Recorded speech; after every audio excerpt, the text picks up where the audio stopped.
In this video, I'm going to talk about what kinds of problems high histamine levels can cause in the body and how to detoxify it. I began my research trying to figure out how to help a mold-sensitive friend. What I found out was that she was making too much histamine. Digging deeper, I found out that a lot of chronic conditions many people suffer with are caused by high histamine. I knew that histamine can cause allergic reactions in the skin and sinuses. What I didn't know was that histamine can cause problems in virtually any tissue in the body. Histamine is both a hormone and a neurotransmitter, and it has receptors all throughout the body. There are 4 different histamine receptors: H1, H2, H3, and H4.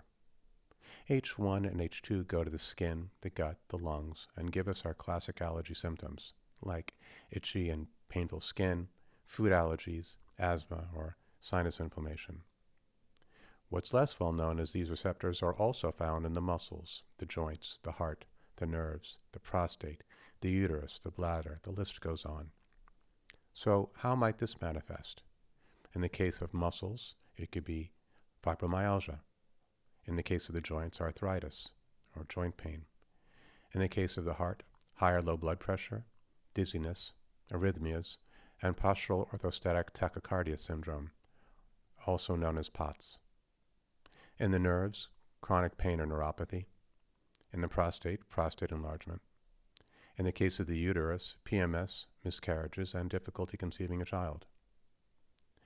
In the case of the bladder, interstitial cystitis, and pain or burning on urination. That's just the H1 and H2 receptors. There's 2 more. There's H3 and H4. H3 goes to the central nervous system. That's the spinal cord in the brain. And here it gets a little tricky. High histamine in the body causes inflammation, which is usually annoying and sometimes painful. Tissue swells and itches or hurts. But high histamine in the brain can be deadly. There's nowhere for the swollen brain to expand into. It's encased in a rigid skull. So brain swelling can be fatal. The brain must be protected from high histamine levels. Histamine also regulates the release of neurochemicals in the brain. So even mildly elevated brain histamine that wouldn't cause dangerous swelling can cause mania and other neurologic problems. To protect the brain from the effects of high histamine, there's a special histamine receptor called the H3 receptor in the brain and spinal cord. When it senses high histamine in the blood, it decreases the histamine in the brain as a safety measure. And unfortunately, in some people, the H3 histamine receptor is overreactive. The way receptors are usually supposed to work is that they're in the off position until they're triggered. But sometimes a receptor has a genetic defect, and it's always in an on position. It might only be 20% on rather than full 100%, but it can be a problem. This is called constitutive activity. So what happens when a high histamine blood level triggers the H3 receptors in a person? Histamine regulates the release of neurotransmitters, including acetylcholine, dopamine, serotonin, norepinephrine, and GABA. High blood histamine causes low brain histamine, and the general symptoms include headaches, brain fog, difficulty waking up in the morning, difficulty regulating body temperature, vertigo, nausea. Specific to the neurotransmitters, low acetylcholine makes it hard to learn and remember. Low dopamine decreases motivation and in the extreme can lead to Parkinson's disease. Low serotonin can lead to depression. Low norepinephrine leads to difficulty focusing and ADHD. And low GABA makes it hard for people to relax or get deep sleep. What I'm describing is how a person can have what we could say is an allergic brain. Moving on. We have the H4 receptors in our immune system. Let's talk about the 2 immune cells with H4 receptors, namely mast cells and macrophages. Mast cells are the main producers of histamine in the body. They're a very ancient part of our immune system. They predate antibodies, and they trigger our white blood cells to attack infections like bacteria, viruses, fungi, and specifically parasites. Now, parasitic worms are too large to be engulfed and eaten or killed by white blood cells. So the strategy goes like this. When mast cells think they see a parasite, they release histamine, and it triggers one of several reactions. On the skin, it creates itching, which is there to get us to scratch off a parasite. In the gut, it can create diarrhea so that we can defecate the parasites out. In the lungs, histamine creates coughing, so we cough a parasite out. In the sinuses, it creates sneezing, so we sneeze the parasites out. In the eyes, histamine will create tearing and itching, so we wash the parasites out with tears and rub them out. It's a great strategy, but it can also backfire on us. High histamine and mast cell activation can trick the body into thinking we have a parasitic infection when we don't, and that's where we can get allergic reactions. The skin, lung, sinus, and gut reactions that accompanies many allergies is the body thinking that a harmless antigen is a parasite it needs to remove. Macrophage white blood cells also have H4 receptors, which, when activated, cause cholesterol to accumulate in themselves and in nearby tissues. When this process happens in the liver, it's called fatty liver disease. When it happens in the arteries, it's called atherosclerosis. What this means is that atherosclerosis and fatty liver have allergic components to them. We need to broaden our understanding of histamine and allergies. Allergies don't just cause itchy skin, a stuffy nose, or give us foods we can't eat. High histamine can affect any tissue in the body and is a fundamental player in chronic diseases. So what can we do? Should we avoid foods high in histamine? Sure, that's a good place to start. But then there are foods that aren't high in histamine themselves, but trigger the release of histamine from mast cells. Compounds that cause our body to release histamine are made by plants and are one of the ways plants deter animals from eating them. One class of these histamine-releasing agents are called lectins.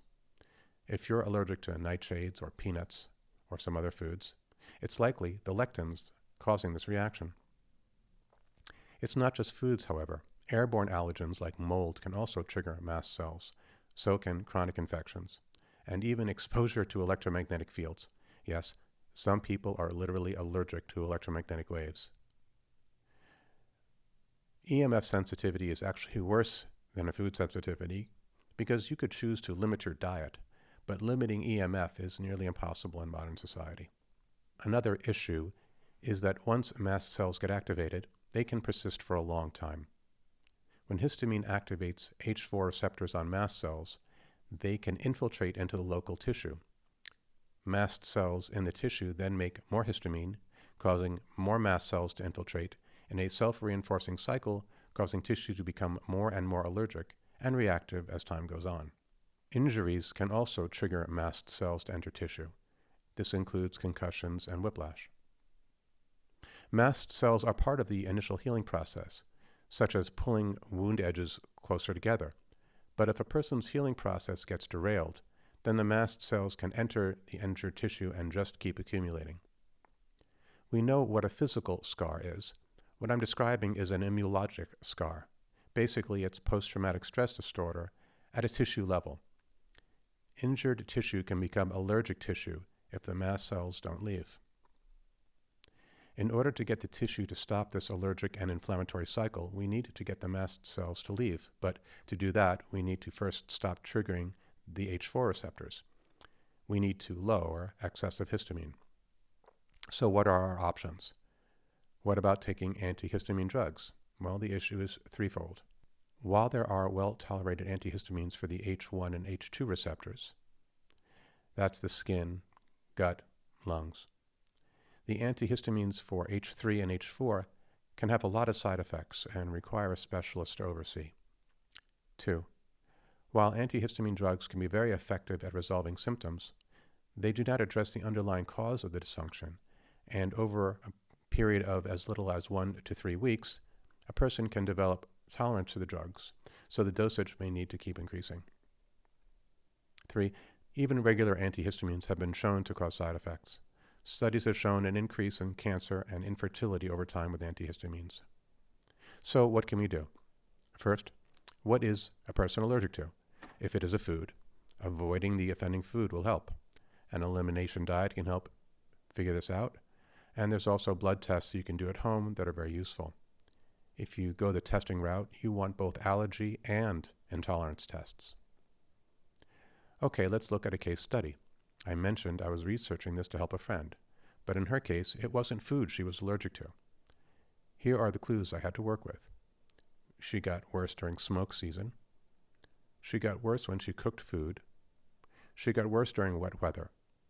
And she got 30% better by improving her microbiome. What do these have in common? Well, 3 of them are airborne. And in terms of the microbiome, I'll get back to that in a minute. Okay, it was an airborne allergy, but what's in the air that a person can react to? Well, there's mold.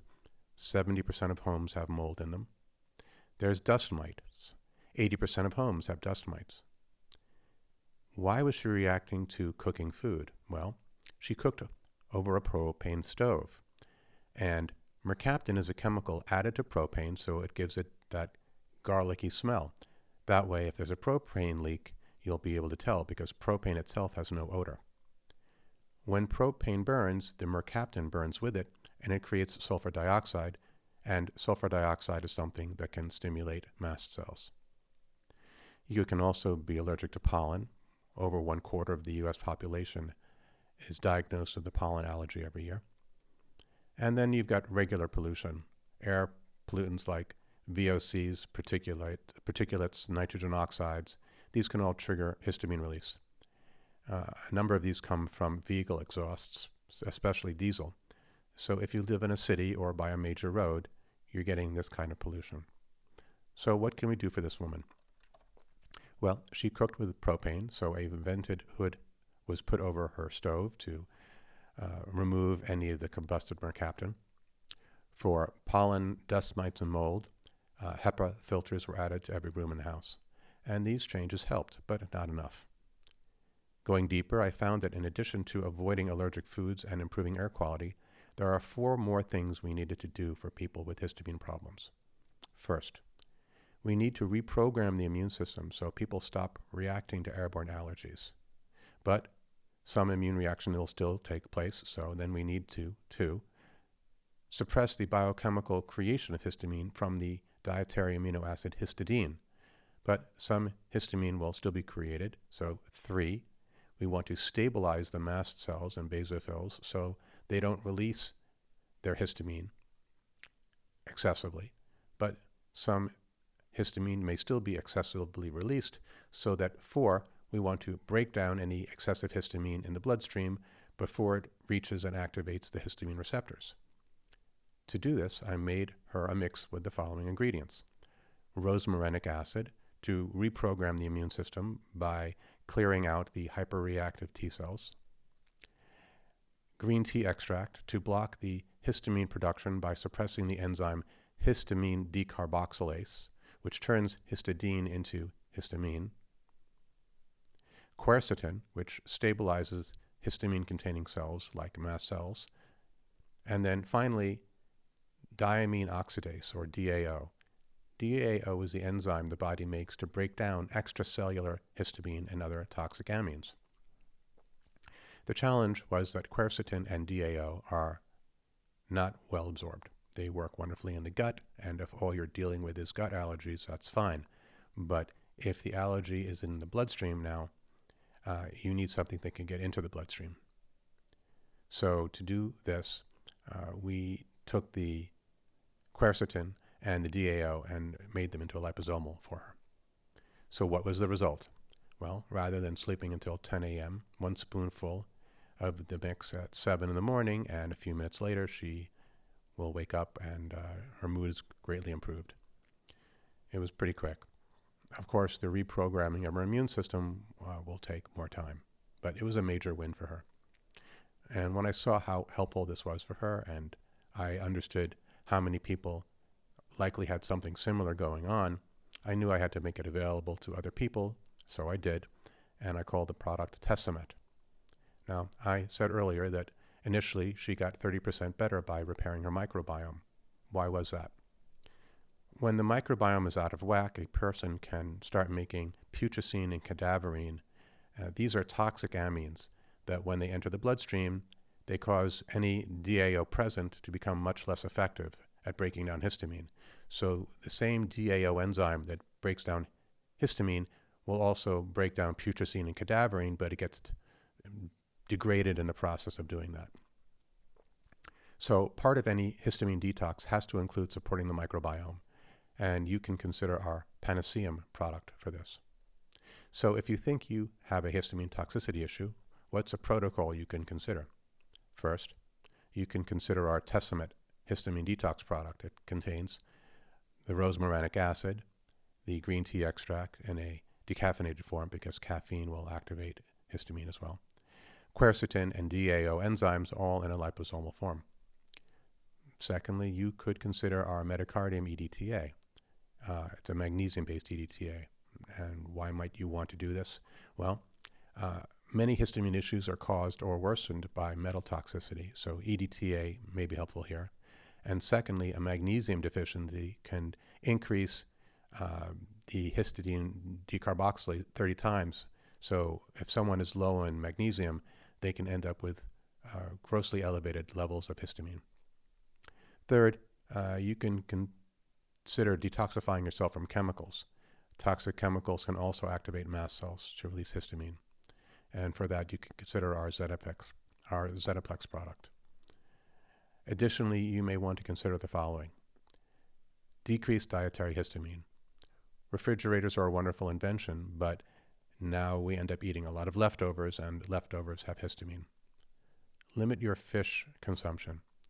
The bacteria in the gills of the fish will colonize the fish to create histamine relatively quickly, so unless you caught the fish yourself and cooked it up right there by the ocean or the river or lakeside, there's likely to be histamine in there. Avoid canned or fermented foods, and then limit avocados and citrus. Go online and get a list of the high histamine foods and the histamine releasing foods, and consider taking a break from those for a few weeks and see how you feel. Also, you're going to want to limit alcohol consumption. Alcohol is metabolized by the enzyme alcohol dehydrogenase, and that enzyme is required to make the enzyme diamine oxidase, which is what breaks down histamine. So the more alcohol a person has to break down, the less able they are to break down histamine. If you think most of your histamine issues are coming from food, you could consider sprouting peas, lentils, or chickpeas in the dark. That will provide an enormous amount of DAO, and then you can just eat that, just don't cook it. But if your histamine reaction is from something airborne, that's not going to help. For airborne histamine triggers, add good air filtration to where you live and work. And while you're detoxifying histamine, you might want to consider avoiding temperature extremes, especially cold weather, physical vibration, and sunburns. Yes, some people become allergic to ultraviolet. Okay, so this has been a lot of information. So let me give you the view from 30,000 feet on how this process occurs and how we develop allergies. Some of us have genetic mutations such as low DAO production or poor methylation because there is another enzyme that breaks down histamine intracellularly that requires methylation. Some of us have constitutive activity, which means the histamine receptors are overly active, even in a theoretically off state. And all of these can trigger allergies. Vaccine adjuvants, the compounds added to vaccines to, in some cases, stabilize them, but also in order to make them more effective by triggering the immune system, well, they are basically creating allergies to the antigen in the vaccine, but they can also cause allergens to other things that might have been in the vaccine, squalene or maybe egg proteins, and increasing general allergic response is something that vaccine adjuvants are known to do.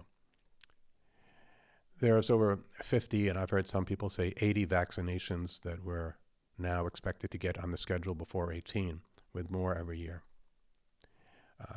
Aluminum specifically is known to trigger mast cells, and that is found in a lot of vaccine adjuvants.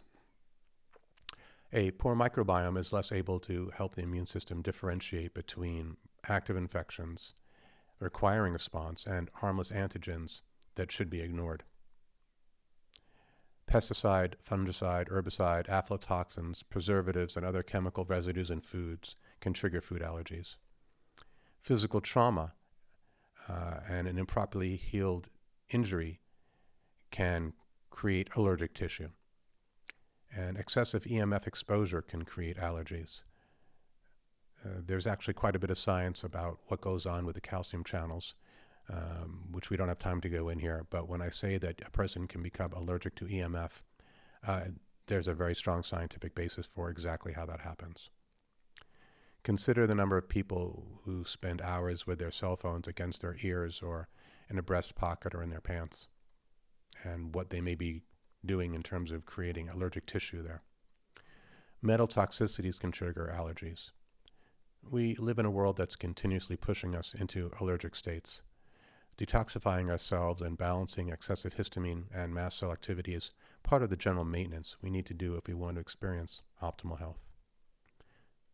Okay, now that I've completed the main body of this video, I'm going to answer some questions that haven't been addressed yet.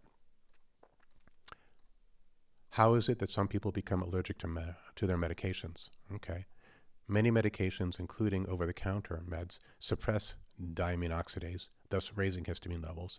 But mast cells are very intelligent in their own way. Anything that they consider a threat, they can cause a reaction to. So a person can become allergic to many things.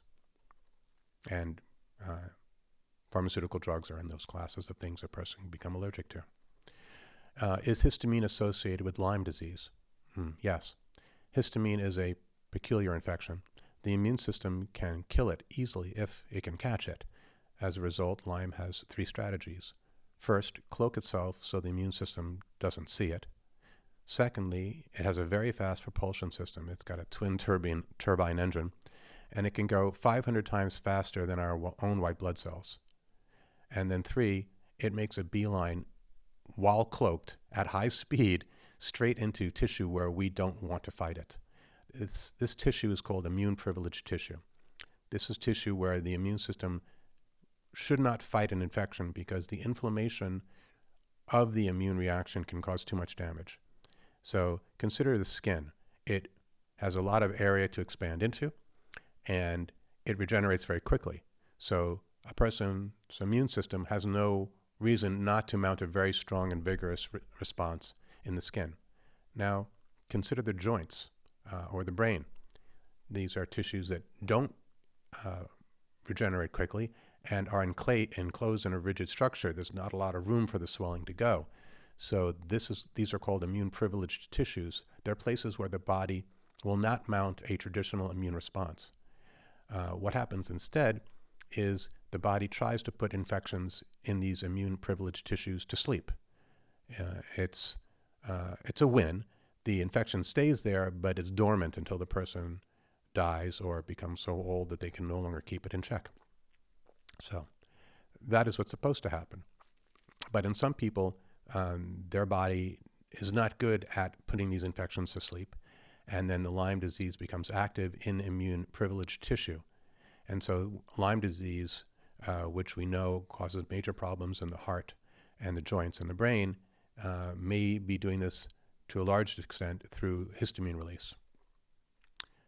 Is histamine associated with long COVID? Yes. Mast cells can be activated by spike proteins, and activated mast cells release histamine. The heart has all 4 histamine receptors. So chronic spike protein production can definitely trigger heart issues in all 4 of its receptors. How do allergies cause atherosclerosis? Okay, that's a deep question. Foam cells, which are the cells that the plaque is made of, basically these are macrophages that have gotten so much cholesterol and swollen up so much they died. Well, macrophages, they express histamine decarboxylase. That is the enzyme that turns histidine into histamine. Also, H4 receptors trigger cholesterol to enter both the macrophages and the tissue.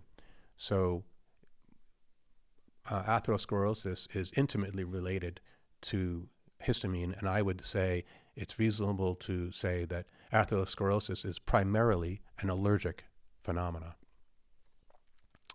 Are allergy tests necessary? Okay.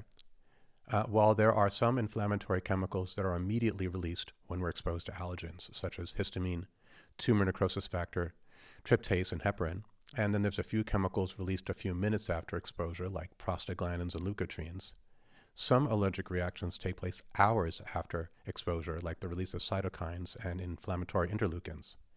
Because of this delay, you might never connect your exposure to the allergen that you ate with the symptom that you're getting. So if it's possible, get a food allergy intolerance. So if possible, get both food and airborne allergy and intolerance tests to help you identify your allergens. How long does histamine last in the body? Well, when you look up the half-life of histamine, you get answers ranging from several minutes to several hours. How can this be? Well, what this is telling us is that people have a very wide range of DAO production. In healthy people, DAO breaks down histamine very quickly, a few minutes at most. And in chronically ill people, they're not making enough DAO, and the histamine doesn't get broken down and lingers in their body, causing problems for hours. Why do I recommend taking bitters with Testament? Mast cells have the TAS2R bitter receptor on their surface. They, in essence, can taste the bitter flavor. And when activated, the bitter receptors do a few things. First, they stabilize the mast cells so they stop producing histamine and other inflammatory chemicals. Secondly, they may suppress the infiltration of mast cells into the inflamed tissue. What's amazing is that when mast cells are activated by an allergen or an antigen, these bitter receptors increase in numbers. This is because the body knows that chronic mast cell activation and tissue infiltration are damaging. The increase in bitter receptors happens so that when it's time to turn the mast cell off and stop migration into the tissue and stop producing histamine, it can happen very quickly. Activated mast cells are primed to turn off if they get the right signal. That means we can use bitters to help suppress mast cell tissue infiltration and activation. I didn't put bitters into the Testament product because that would mean that pregnant women would not be able to use it. However, if you're not pregnant and you're going to use Testament, consider using our bitter product Zoibin along with it. If you have any questions, feel free to call us. Take care.